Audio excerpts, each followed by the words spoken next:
Ni saya nak cerita cara ringkas. Ini saya cerita secara ringkas. Bila dia duduk tang ni apa semua, Allah tulis hari terakhir dia hidup malam ni. Pukul 10.15 saat yang ke-12. Tu kita tak tahu tu rahsia tu. Saya tak tahu, tuan-tuan tak tahu. 10.15 saat yang ke-12. Tuan-tuan, malam ni kita kata, contoh malam ni. Maka pada malam itu malaikat maut telah pun menunggu di sisi dia. Tunggu dah tuan-tuan. Berasa seram sejuk apa semua tu boleh jadi berasa. Yang tu mungkin dia akan rasa. Mungkin saja tuan-tuan. Ada orang tak seram sejuk apa duk baca surat abang, habis macam tu Ada orang duk pegang ubat tak seram sejuk apa pun, pegang ubat buh nak suap ubat ni duk di tangan dah. Lembik. Isteri pergi dapur ambil air. Tu tengok lembik, lepas dah, meninggal dah. Tak ada seram sejuk apa pun. Tak ada seram sejuk apa pun. Jadi malaikat maut akan tunggu siap hari tu. Duduk di mana? Nabi kata berada di kepalanya, di sebelah kanan. Semua orang nampak kau yang duduk dalam rumah tu? Tak ada siapa nampak. Siapa yang nampak? Kawan hak 10-15 minit saat ke-12 saat gini. Dia ni nak nampak. Saya ceritakan dulu pada tuan-tuan perjalanan orang yang meninggal husnul khatimah cara ringkas.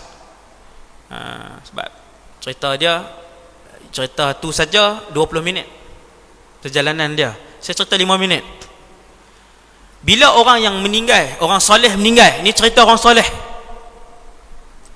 Apabila orang soleh meninggal, kata Nabi, ruhnya akan mengalir keluar daripada badannya dengan mudah.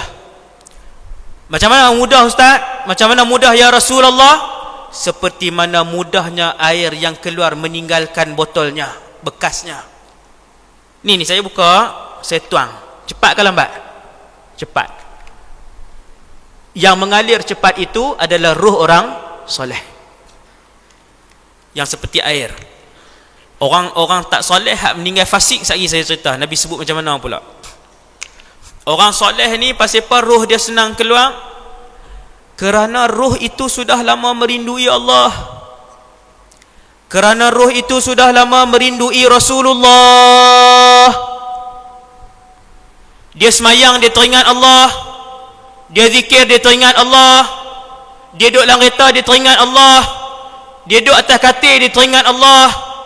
Dia pergi kerja, dia teringat Allah. Ada orang, tuan-tuan, dia makan sakit, duk makan, air mata keluar. Pasal apa? Rindu Allah.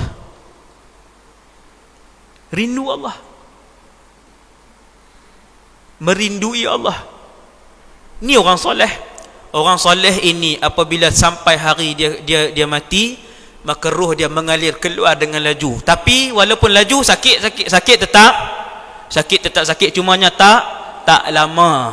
Hak sakit tu tak lama sebab laju keluar. Kalau hak bukan Islam sakit juga, hak fasik sakit juga, hak munafik sakit, tetapi sakit itulah lama. Pasal ruh tak mau, ruh tak pernah merindui Allah. Baca Quran lah 50 juzuk pun. Contohlah ni kan. Abang kata bacalah berapa puluh juzuk pun dia tak heran. Orang lain bergetak dengar ayat Quran. Orang lain dengar selawat teriak dah. Dia benci lagi dengar orang qasidah. Benci. Ini masalah Ini ada masalah. Dengar orang selawat, marhaban, qasidah, dia benci pula. Ini ada masalah. Kemudian hamba Allah ni, hak soleh ni, tepat pukul 10, 15, 12 saat, malaikat pun mula tarik ruh dia. Waktu tu, wa dhanna annahu al-firaq, dia pun tahu inilah mati. Senyum tak dia? Senyum. Pasal apa? Seronok nak jumpa Nabi SAW. Rindu lama dah. Rindu Rasulullah ni lama dah. Bila keluar, maka malaikat maut pun ambil roh dia, letak di tangan tanpa melengahkan walaupun sesaat, dikafankan dengan kafan daripada syurga. Hadis ni sahih. Dan kemudian diwangi-wangikan dia. Ketika mana roh itu sampai di sini, tuan-tuan, dia bila keluar ni, dia kosong daripada sini ya, kosong. Lepas tu roh sampai mana? Roh akan sampai di halqum di sini. Ni leher. Dia akan kosong di sini. Kosong. Bila sampai di halqum, ketika roh sampai di halqum, ketika itulah dia akan melihat dua alam serentak.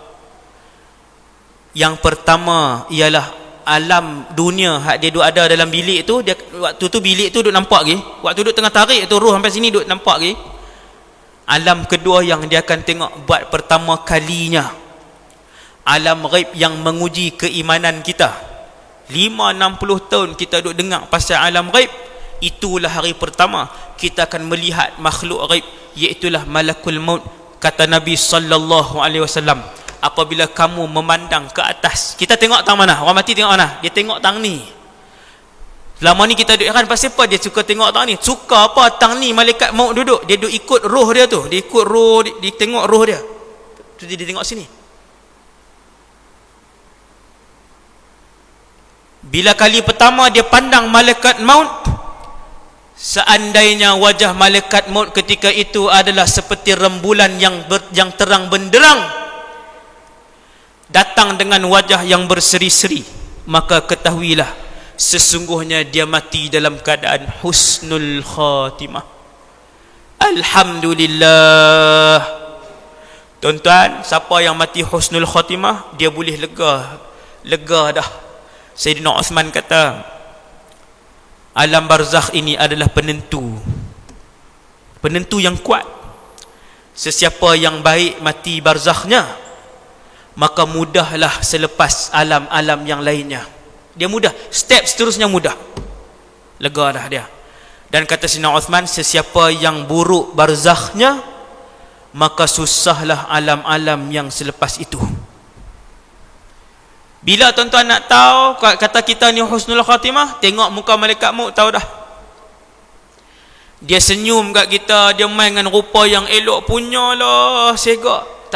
Dia bukan lelaki, dia bukan wanita, tetapi muka yang indah, berseri-seri mai. Kita pun alhamdulillah, hak ni yang duk ngak dalam kuliah tu ni. Tuan-tuan, maklumat hak kita ada dalam dunia ni, kesemua sekali akan kita bawa pi masuk sampai dalam syurga, sampai dalam neraka. Yang tu kena tajuk syurga pula, 1 jam setengah. Kalau guru mat sampai dalam syurga, dia akan reti mat. Ni nombor telefon kita hak atas dunia ni, sampai dalam syurga, nombor telefon tu kita akan ingat. Apa bukti dia? Yang tu tajuk syurga. Banyak dalil-dalil sebagainya. Tuan-tuan sekalian, bila dah kafan dengan kafan kain daripada syurga, wangi-wangian daripada syurga, ke mana roh akan pergi? Roh akan dibawa sampai ke langit yang ke-7 untuk menghadap Allah Subhanahu Wa Taala. Ini perjalanan sebenarnya. Lalu malaikat pun bawa, malaikat maut bawa, malaikat rahmat bawa kita. Malaikat rahmat bawa kita sampailah ke langit yang pertama. Pintu langit pertama ditutup. Sampai malam ni pintu langit pertama ditutup 24 jam, kecuali bulan Ramadan. Bila sampai di langit pertama, malaikat tanya siapa? Fulan bin Fulan. Cek nama, ada. Dia buka pintu langit. Lalu diseru lelaki ruh yang baik ini dengan satu nama yang paling mulia di atas muka bumi Allah, nama yang paling baik. Lalu tersebarlah bau wangi laki ini. Seluruh penduduk langit bau. Dia kata, siapa ni manusia yang mulia ni? Malaikat tu pun jawab, Fulan bin Fulan, nama kita. Sebab tu nak buh nama elok-elok. Jangan duk buh nama Vanish pelik-pelik, nama sabun, nama bukit, nama gunung.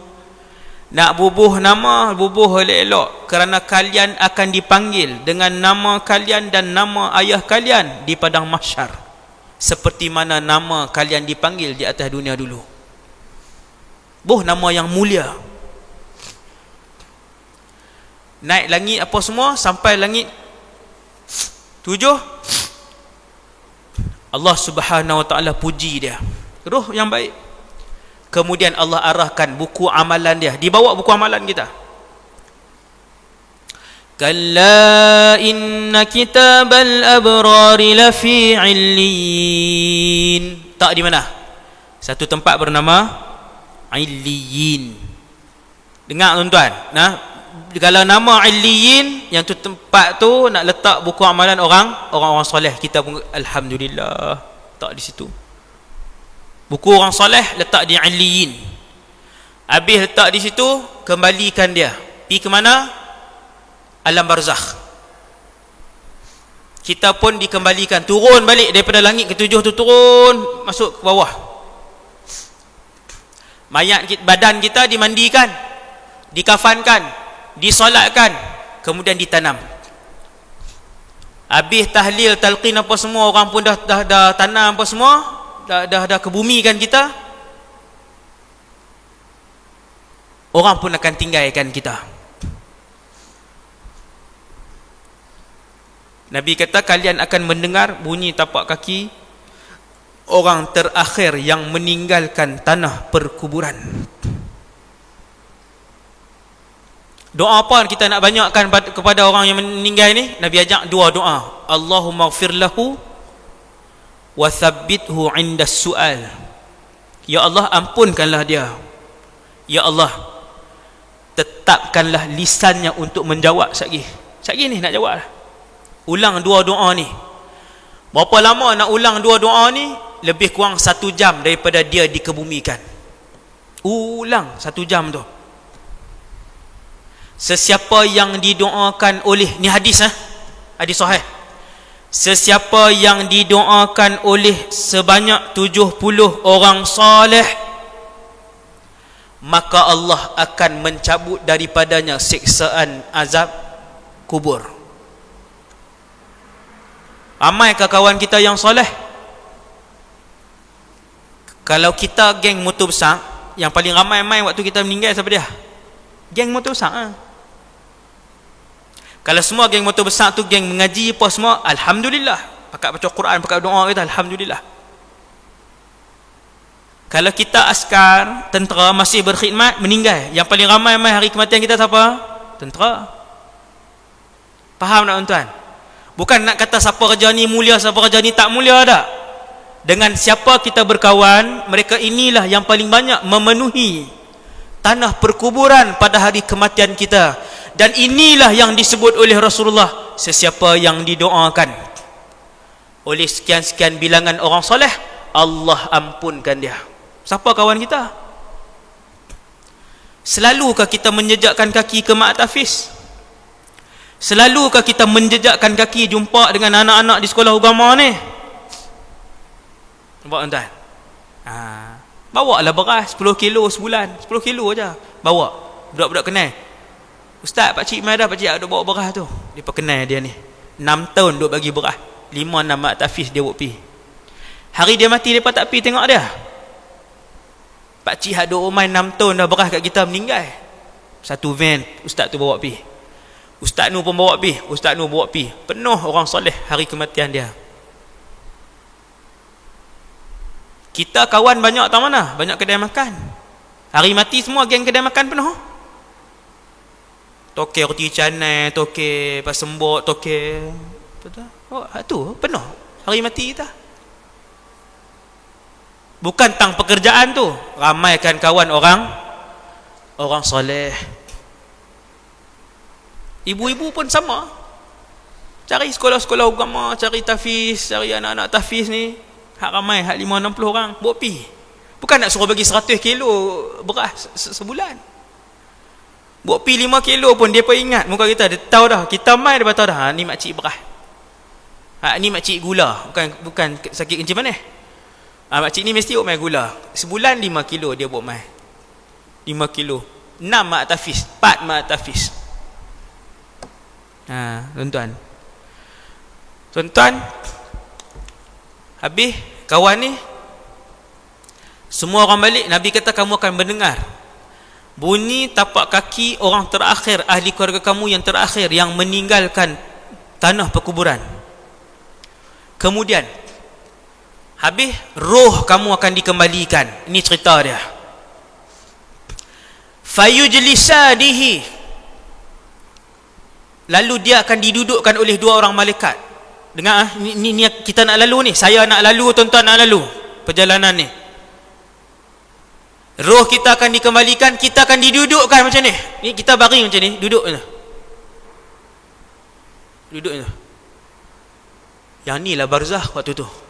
Sebab kita ada jawapan, kita pernah mengaji. Kalau orang tak pernah mengaji, dia kata ni apa dia ni? Alam apa ni? Siapa nak mai? Kenapa duduk di sini? Pasal apa tak hidup? Dia tak ada jawapan. Walaupun dia Islam, dia tak ada jawapan. Dia tak pernah dengar cerita tentang perjalanan barzakh. Tapi kalau dia pernah mengaji, dia tahu ni barzakh. Sagi apa akan berlaku? Malaikat akan mai. Berapa orang? 2. Siapa nama mereka? Munkar wa ahaduhuma nakir. Seorang nama Munkar, seorang nama Nakir. Aswadani azraqan. Nabi kata warna mereka hitam, mata mereka kebiru-biruan. Bukan dia punya tengah tu biru, dia berbuhat tengah tu saja. Biru semua ni, biru ni, biru. Dan di tangan kedua-dua malaikat ini ada besi yang besar. Siap. Siap. Lalu dia pun datang. Soalan tahu lagi, semua orang tahu dah. Senang aja. Man rabbuka? Malaikat ni kan tanya ni, bergilang-gilang. Man rabbuka? Siapa Tuhan kamu? Maka lidah dia yang fasih, kerana dia orang soleh. Lidah dia yang fasih akan jawab, Rabbi Allah. Dia kata, Tuhan aku Allah. Malaikat seri muka. Malaikat tanya, ma dinuka? Apa agama kamu? Lidah orang soleh yang fasih tadi akan jawab, diniyal Islam. Agama aku Islam. Siapa Nabi kamu? Nabi aku Muhammad. Tanya. Akhirnya dia pun menjawab ke semua soalan. Habislah tuan-tuan. Bukannya nak tanya, nak jawab. Soal jawab Munkar Nakir ni paling kuat pendapat ulama yang saya baca sampai 30 hari. Ada yang kata sehari, ada yang kata 3, ada yang kata 7. Betul, habislah. Takkan nak tanya sampai kiamat. Setelah habis ditanya orang soleh tadi, dia pun lulus semua soalan. Akhirnya dia pun dipersilakan ke sebuah tempat dan negara yang indah. Nama negara itu adalah Raudhatan min Riyadil Jannah. Satu taman daripada taman syurga. Belum syurga lagi, duk taman dulu, tapi punyalah cantik. Tuan-tuan pernah pergi taman Sultan-Sultan, taman istana. Kita masuk taman di istana, duk di taman tak apa dah ustaz. Punya mewah dah taman tu. Sultan mana ustaz? Tak payah tanya. Pilah taman Sultan mana pun, subhanallah, punya mewah. Di taman tu boleh masuk dah bawah tanah. Punya kaya, mewah. Tuan-tuan, tu baru Sultan Malaysia pula dah. Tu baru Sultan dunia. Yang tu baru Sultan dunia. Kalau taman syurga, taman hak Allah buat, di situlah alam barzakh, di situlah ruh orang soleh tinggal buat sementara waktu. Mereka berjalan, mereka berseronok, mereka boleh tengok ada kawasan dan tempat yang indah. Rehat dah. Kita nak digan hak dunia penuh dengan pembohongan, perkelahian, apa semua ni kan, nak digan hak taman syurga. Kita nak digan taman syurga. Tuan-tuan, roh tadi dibawa ke situ. Tuan-tuan tahu apa yang berlaku? Ni Nabi sebut, apabila roh dia dibawa ke situ, roh lain pakat mai tak? Roh lain pakat mai. Semua pakat mai ni, pakat mai rumun dia, pakat mai tanya, wahai fulan ni duk mana tak tahu, nampak macam kena Kelawai dia kata. Orang Kelawai. Sini apa dia? Kelawai kan? Ha. Orang Kelawai duk taman mana? Duk dulu Mayang Munawar juga. Tak pernah nampak kah? Oh, saya jarang duk bekerja di luar. Oh, alhamdulillah. Ni mati elok noh, mati elok tu duk taman syurga. Adakah roh itu saling berjumpa dan saling berbicara? Ya, kata para ulama. Tatalaqal arwah wa tatahaddath fima bainahum. Mereka berjumpa, bersembang-sembang dan bertukar maklumat. Ni hak baru masuk tak sat ni, hak lama pakat mai. Kenal dak anak saya? Nama apa? Sekian. Oh, kenal. Nikah baru ni. Alhamdulillah. Lawan dengan orang mana? Ini bahasa belah sini kan. Oh, lawan orang Johor. Oh, alhamdulillah. Isteri saya macam mana? Isteri tuan pun menikah juga. Contohlah.